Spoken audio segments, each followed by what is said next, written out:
Óscar de Matamoros. Estamos aquí en la institución junto con la maestra María Sánchez Camacho, ingeniera en química y también maestra de química dentro de la institución.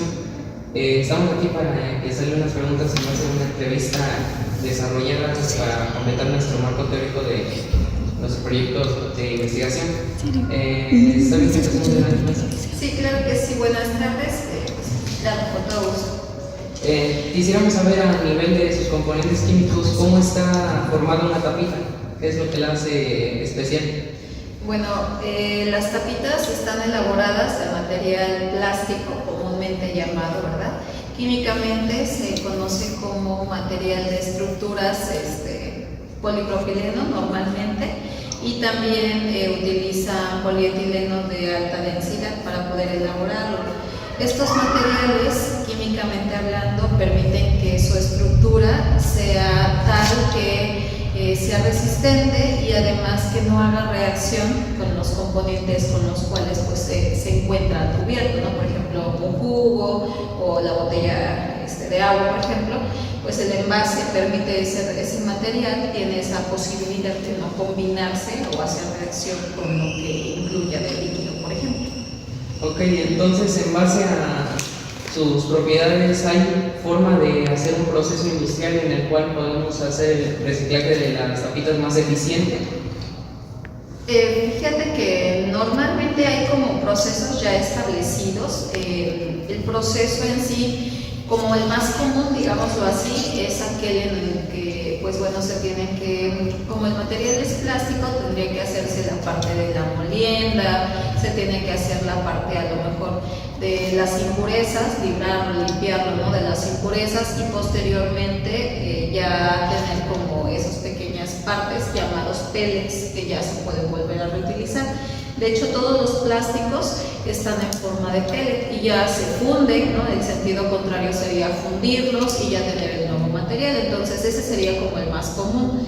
Hay algunos otros procesos que involucran ya una parte, digamos, más química, pero también son más costosos, en donde tendríamos que hacer de manera, a través de reacciones de polimerización, tendríamos que hacer como primero partir la molécula, digamos, de estructura, y después separarla por monómeros y volverla a hacer de manera como más pura posible, ¿no? Entonces, en base a esto, no hay una forma de hacer que el proceso se haga a gran escala en una forma más eficiente sin agotar tantos recursos. Pues no del todo, sí requiere de un proceso en donde no es tan económico. Entonces eso a veces delimita un poquito pues el que se haga el reciclaje, ¿no? Entonces yo creo que más que nada involucra la parte del costo. A veces pensamos que nada más algunos materiales plásticos, ¿no? Uno o dos se pueden reciclar, hay varios, de hecho la mayoría se puede reciclar. Aquí el detalle es el costo que se tiene en cada uno de estos procesos. Entonces, por ejemplo, en el que permita, digamos, que sean reciclables es el material o la estructura, que son componentes de varias estructuras monoméricas. Entonces, ¿qué sería lo que necesita un plástico para poder ser reciclado? ¿Cuál es la propiedad que lo hace ser reciclable y que se pueda pasar por todo este proceso? Necesariamente, cuando hablamos de componentes plásticos o polímeros, se pueden realizar. De hecho, todos los materiales plásticos tienen en la parte inferior, recordarán, un numerito, ¿no? Entonces, estos numeritos permiten identificar el tipo de material y también si es o no, con la figurita del triangulito, si es o no reciclable. Entonces, como característica especial no es que se pueda o no reciclar, sino más bien el tipo de material y el costo que se generaría. Entonces ya vienen los materiales que pueden ser reciclados con esa nomenclatura, por decirlo así, para que sea más fácil de visualizar qué tipo de material se utilizó y cuál sería el proceso para poder llevar a cabo. Ok, entonces ya en base a los costos es como se delimitan qué tapitas es más eficiente o una forma más fácil de reciclarlo. Por ejemplo, ¿no pasa eso con las tapitas de metal, que son más costosos y más difícil reciclarlos? ¿O es por algo diferente? Sí, no se refiere específicamente obviamente a la, digamos, ¿cómo te diré? A la parte de mayor utilidad. Por ejemplo, en la actualidad se utilizan más este tipo de recipientes, ¿no? Utilizamos más las tapitas de plástico que tapitas de lo que antes eran las corcholatas, por ejemplo, que es aluminio o es algún otro material. De hecho, como parte de estrategia, lo ideal sería que se regresara, ¿no?, a la parte, aunque tampoco es así un material, digamos que es tan amigable con el ambiente, sí tendría como ese proceso, ¿no?, que a lo mejor regresáramos a la parte de las corcholatas o algo así, para no generar tanto desperdicio de estos materiales plásticos. Entonces, ¿es más difícil o es que el material de plásticos se genera más que lo que se recicla al año? O sea, en cuanto a las corcholatas, pues antes no contaminaban tanto como ahora en los de plástico, porque era más fácil reciclarlas, porque se hacían menos. No, el consumo antes era más natural, ¿no? Entonces entiendo ahora que la mayoría de los productos que consumimos pues tienen cualquier tipo de material, no solo las tapitas de nuestra ropa, cualquier otro tipo de material. Los mismos dispositivos están hechos de materiales poliméricos. Entonces es como el uso común que se le da justamente a este tipo de material. Eso es lo que permite justamente que se utilicen y se puedan aplicar en lugar de cualquier otro material diferente. Entonces, ya recabando esto, ¿cuál es el principal riesgo de contaminación que generan las tapitas de plástico? Estos, por ejemplo, cuando se degradan con el sol, este material, pasa mucho tiempo para que esto suceda, para que se degraden, pero cuando se degradan, liberan pues obviamente algunos componentes químicos que son tóxicos, pero en realidad el mayor problema considero que radica en que estos materiales, pues como se van degradando, se hacen como pequeñas partes, ¿no? Se van como, digámoslo, partiendo, desmoronando, y esto pues hace que se vuelvan pequeños plásticos, ¿no? Sigue siendo plástico.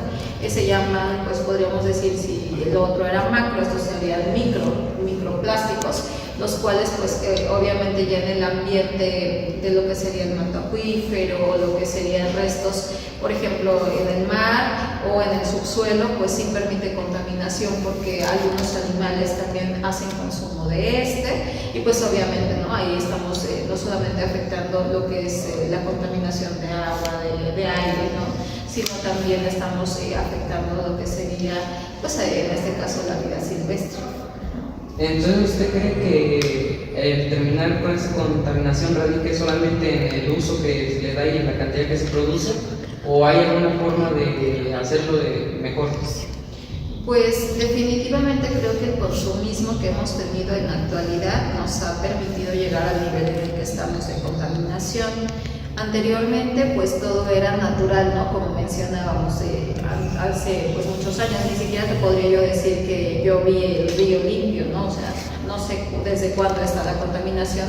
Sin embargo, lo que sí es notorio es que pues la mayoría de los productos que consumimos están elaborados de estos materiales, entonces eso implica que hay mayores desechos de estos materiales. Entonces, pues radica, yo creo, más que otra cosa en la parte del consumismo que tenemos para con los productos.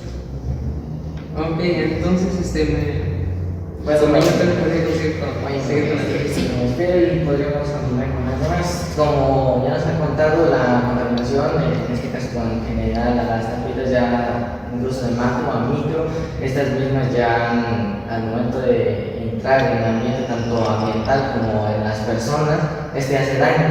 Entonces, podría decirse que cuáles serían los principales o mayores riesgos que hay tanto para, en forma general, a personal, por decirse, a las personas.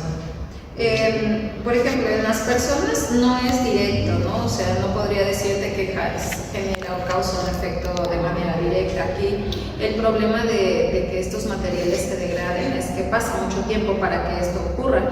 Sin embargo, sí es notorio que genera pues componentes químicos, no tanto de forma directa, ¿no?, a nosotros, pero sí por ejemplo, a los alimentos que consumimos. Nosotros, nuestra alimentación principal está basada en el campo. Entonces, si hablamos de que la contaminación o estos materiales están presentes en los mantos acuíferos y estos son los que llegan a regar, no sé, las siembras de jitomate, de maíz, pues ahí estamos nosotros consumiendo este tipo de materiales. Si nos vamos, por ejemplo, a los animales acuáticos, a los peces, esto también es una cadena, porque los animales pequeños consumen estos materiales y unos animales más grandes se comen esos pequeños y nosotros mismos consumimos este tipo de alimento. Entonces, está demostrado estadísticamente que la contaminación ha sido tal que hay personas que han consumido, pues obviamente que ya se tienen estudios en donde nuestra sangre ya tiene contaminación, ¿no? Ya de este tipo de materiales, no como tal del material, sino de todos los componentes que libera al degradarse el material. Eso. Sí, sí. Muy bien, estaba como que un poquito de mano. En caso hipotético de que usted pudiera, bueno, no solamente usted, en forma general, ¿usted pensaría que el humano podría tener la capacidad de hacer un verdadero cambio con recursos casi ilimitados hipotéticamente? ¿Cree que podríamos verdaderamente hacer un cambio? Fíjate que yo creo que sí. Ya empezamos, ¿no? Ya tenemos eso de que en las empresas ya existe lo de la cultura verde, ¿no? De que somos empresas socialmente responsables o amigables con el ambiente, ¿no? Y bueno, por ahí ya es un punto importante, ¿no? Sin embargo, creo que si hubiese el requerimiento, a lo mejor se podría buscar la posibilidad de trabajar en lugar de tener estos materiales, a lo mejor con algunos polímeros de tipo natural que se llaman biopolímeros. Los biopolímeros podrían ser una excelente alternativa que nos permitiría de manera más natural, obviamente, tener a lo mejor una función similar, pero pues obviamente con materiales que son biodegradables, hablando de, por ejemplo, biopolímero, trabajando, no sé, con fécula de maíz o algún tipo de material alternativo que nos permita tener una resistencia en el material, que también tiene las características propias, ¿no? Muy parecidas a uno que sería semisintético o sintético, pero que pues obviamente sería amigable con el ambiente, probablemente pudiera ser una alternativa. Respecto ya más en general del mundo, eso está correcto. Si en este caso en las pequeñas, en este caso en las instituciones, ¿usted cree verdaderamente que, bueno, es obvio que sí se puede formar un cambio, en este caso en la recolecta tanto de PET como tapitas? Muy bien, entonces, ¿qué piensa usted de estas? ¿Verdaderamente piensa que, bueno, cree usted que podamos lograr un gran cambio a largo plazo? En este caso, si lo tenemos todas las instituciones en el planeta, ¿podría verdaderamente hacer un cambio también? Sí, por supuesto. Yo creo que más que otra cosa empieza con una cultura y una concientización. De hecho, hay asignaturas ya a nivel superior que se llaman responsabilidad social, ¿no? Es un área completamente importante que no solamente se enfoca en la parte económica, se enfoca en la parte social, pero también en la parte ecológica. Entonces yo creo que si nosotros todos tuviéramos desde ahorita, ¿no? Ustedes es interesante porque la formación que estamos teniendo, obviamente ya la cultura que vamos teniendo de reciclar o de buscar esa alternativa, pues obviamente de mejora, nos permite ya tener una visión distinta como la teníamos anteriormente, ¿no? Entonces yo creo que tener esa cultura permitiría que pudiéramos ya hacer a lo mejor como un reglamento ya aplicable, porque sabemos que hay separación, no sé, de residuos. Sin embargo, no se llevan a cabo a veces, ¿no? Entonces al final yo lo separo y en el carro de la basura lo juntan y otra vez es el problema, ¿no? Entonces yo creo que sería de pequeña a gran escala tener como la misma dinámica o la misma cultura con una referencia social del ambiente, y obviamente que eso afecta de forma directa a nuestro entorno inmediato y a nuestro, obviamente a nuestro exterior, ¿no? Entonces podría decirse que tanto los valores de casa como los valores que nos inculcan ahora en este caso nuestras instituciones al momento de concientizarnos al reciclaje tanto de PET y tapitas, las cuales tienen una degradación muy alta y las cuales nos provocan en este caso estos daños al ambiente, Entonces, gracias a esta concientización, usted a lo largo de todo este tiempo que se ha trabajado usted en la institución WAP, ¿no ha visto un verdadero cambio? O sea, es decir, antes no se hacía esto, o cuando usted llegó, o ya estaba, y si hubo algún cambio directo que pudo haber usted visto.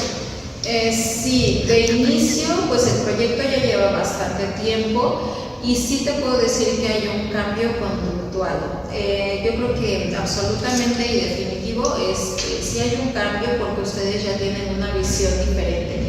Tan solo el hecho de los chicos que están en primero, que ingresan a la institución, pues a ellos todavía se les complica entender, ¿no? Porque de repente el hacer uso de que trae tu propio recipiente para tu alimento, ¿no? Entonces de repente ellos no lo ven tan factible, a lo mejor por cuestión de espacio, de movimiento y traslado, ¿no? Pero ya ustedes que ya tienen un acercamiento más y no solamente con la parte de qué es lo que genera allá afuera, sino qué es lo que ustedes además pueden tener como digamos como una satisfacción adicional, ¿no? Entonces sabemos que el recolectar y esto pues tenemos beneficios, ¿no? Entonces sí hay empresas que se dedican justamente a lo que es el reciclaje y que pueden darnos beneficio, sobre todo en el caso de las tapitas, por ejemplo, y lo de las quimio, ¿no? Entonces yo creo que ahí va como encauzado todo. Yo creo que la conducta, sobre todo la parte conductual y la parte de la cultura, para los chicos que ya ustedes que van en cuarto y los que van ya en sexto, pues sí cambian con respecto a los que ingresan, ¿no? Entonces cuando ellos ingresan apenas como que se empiezan a adaptar. Es hasta donde ya ustedes están que se ya marca el cambio, ¿no? Ya tienen una visión diferente, ya tienen una mayor responsabilidad o responsiva con respecto a ello, y por eso es que siento que le hacen como un poquito de mayor conciencia, enfoque y obviamente con un sentido más crítico. Muy bien, maestra. Eso pues casi que sería todo. Ya por nuestra parte ya terminamos. Maestra, le agradecemos por proporcionarnos esta información, nos servirá mucho para nuestro proyecto y esperamos que esto haya sido de su agrado y que no hayamos comentado mucho de su tiempo. No, al contrario, les agradezco mucho y bueno, ojalá les sirva. Sí, muchas gracias. Buenas tardes. Gracias.